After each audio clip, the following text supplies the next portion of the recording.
Salutare dragilor, suntem la Brașov, mai exact în Poiana Brașov, unde am avut conferința de formare pentru studenți care urmează să fie primii ambasadori ai acestei campanii fără bariere. Ce am făcut noi este că am pus informații în ei timp de 3 zile, iar în perioada următoare vor deveni niște luptători împotriva drogurilor. Atitudinea pe care vrem să o avem toți, nu doar noi din minister sau colegi din alte instituții, este o atitudine de unitate și să nu doar să transmitem niște informații așa seci, ci să avem o atitudine de dragoste prin care să putem cu adevărat să ne împărtășim inima, ca cei care sunt vulnerabili și ar putea ajunge la consum să aibă tot adevărul despre droguri și să nu se apuce de treaba asta, iar cei care se află deja în consum să afle din nou tot adevărul, să știe care sunt consecințele și riscurile la care se supun și să se oprească.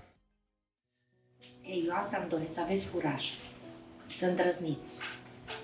Deci dacă stați acolo cu minți și vă închideți în necaz și în probleme și nu comunicați, noi adulții nu putem să venim cu soluții.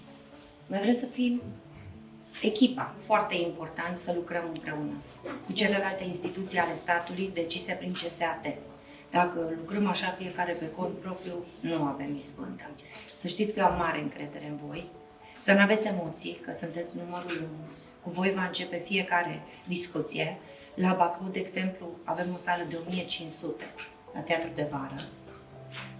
La Iași, din păcate, n-am găsit sală mai mare de 500 de locuri. La Suceava vom avea 800.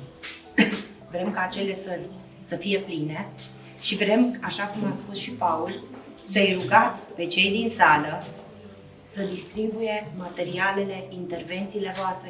Voi sunteți oamenii locului. Voi veți fi cei mai credibili. Câte ori nu mi s-a întâmplat să vedem un om al străzii sau o persoană și să spunem, vai, ce e cu persoana asta? Să mă dau la o parte dintre noi sau pur și simplu să-l judecăm înainte să-l cunoaștem, înainte să ne dăm seama de fapt ce este în sufletul acelui om.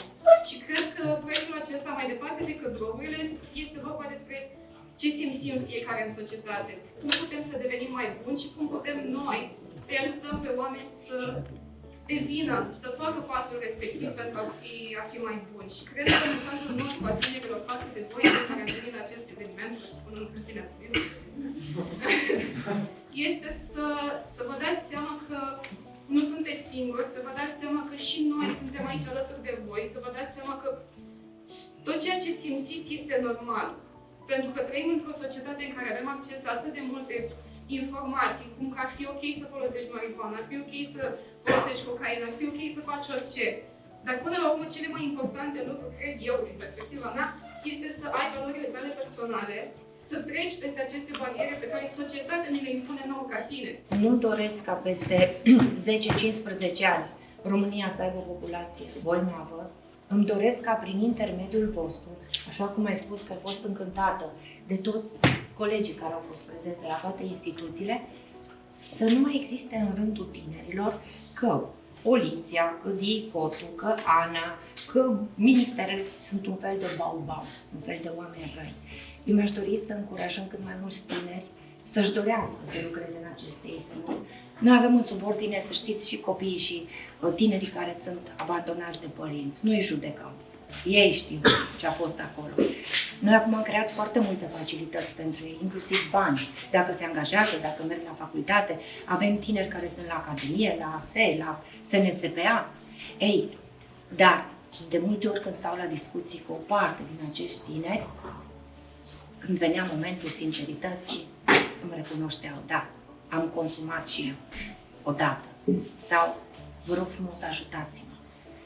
Că nu are cine să mă ajute. Nu știu unde să merg să mă tratez, da?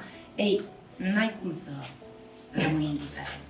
Vreau să înțeleagă și ceilalți primari din țară, președinți de Consilii Județene, care este situația reală în acest moment, care sunt pericole și că degeaba investesc foarte mulți bani să asfalteze, să ducă apă, canalizare, gaz.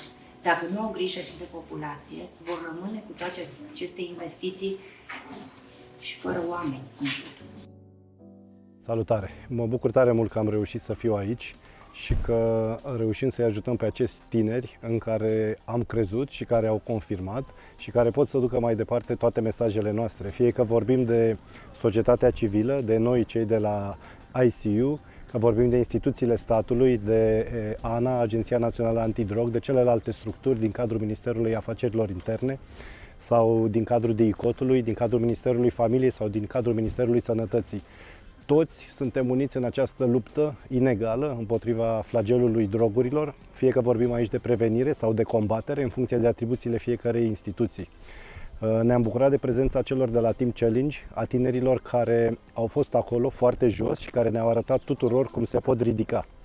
M-am bucurat enorm de mult să văd succesul acestei campanii, să văd că tinerii sunt motivați intrinsec și că ei pot să ducă mai departe tot ceea ce noi ne-am propus să ducă mesajul lor sincer, mesajul lor autentic, al unor tineri născuți în libertate, care înțeleg responsabilitatea pe care o au, care sunt motivați intrinsec și cu care am reușit să comunicăm direct și deschis, fără niciun fel de bariere, astfel încât mesajul nostru al tuturor să poată să ajungă acolo unde este important, adică la studenți și la tinerii care sunt supuși acestor riscuri. Prima tentativă, de la primul contact cu acest tip de substanțe, organismul nostru suferă niște modificări. Având în vedere acest lucru, ar trebui să ne gândim, atât noi ca și părinți, cât și copiii și toți ceilalți, asupra pericolului pe care aceste substanțe le reprezintă atât pentru sănătate, cât și pentru dezvoltarea și evoluția ulterioară a tânărului, copilului, consumatorului în general. Mesajul pe care vrem să-l transmitem este că, dincolo de a fi o curiozitate, este un pericol pe care nu-l vedem, nu-l simțim și odată ce am ajuns să ne satisfacem acea curiozitate, am devenit deja captivi într-o lume care nu ne mai aparține și pe care nu mai putem controla. Cele 38 de spitale de psihiatrie din rețeaua Ministerului Sănătății vă stau la dispoziție, puteți merge oricând pentru a beneficia de consultație și de a sta de vorbă cu personal specializat. Nu trebuie înțeles acest lucru ca fiind un debut al unei afecțiuni mentale, ci trebuie înțeles ca un ajutor pe care oricine, pe parcursul vieții, trebuie să îl aibă și este recomandat să beneficieze, astfel încât evoluția lui atât ca individ, cât și în relațiile cu ceilalți să fie una corectă și normală secolului în care ne aflăm.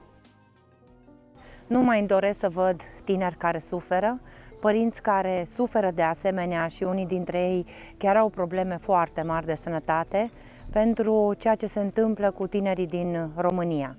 Prin această campanie de prevenție ne dorim cumva să creăm o comunitate, o familie care să fie tot mai numeroasă, să avem alături de noi mai mulți tineri, mai mulți părinți, prin intermediul cărora, alături de specialiștii decis de CSAT, Ministerul de Interne, Ministerul Sănătății, Ministerul Educației, Ministerul Justiției, DICOT, Ministerul Familiei, Tineretului și Egalității de Șanse, societatea civilă, foarte important, cu toții să reușim în această comunitate să aducem starea de bine atât de necesară tinerilor din România. Mulțumesc tuturor rectorilor din România care ne-au trimis de fapt aici la Brașov studenți extraordinari, oameni minunați și prezența lor aici, interesul, mi-a întărit încă o dată convingerea mea personală. Da, țara noastră este pe mâini bune, dar trebuie să fim mai aproape de ei, trebuie să-i înțelegem și trebuie să-i susținem în această campanie de prevenție. Nu droguri, nu alte forme de adicție, nu violență, nu bullying, nu trafic de persoane. Dacă suntem doar noi în campania asta, dacă doar noi vorbim, va fi un dezastru.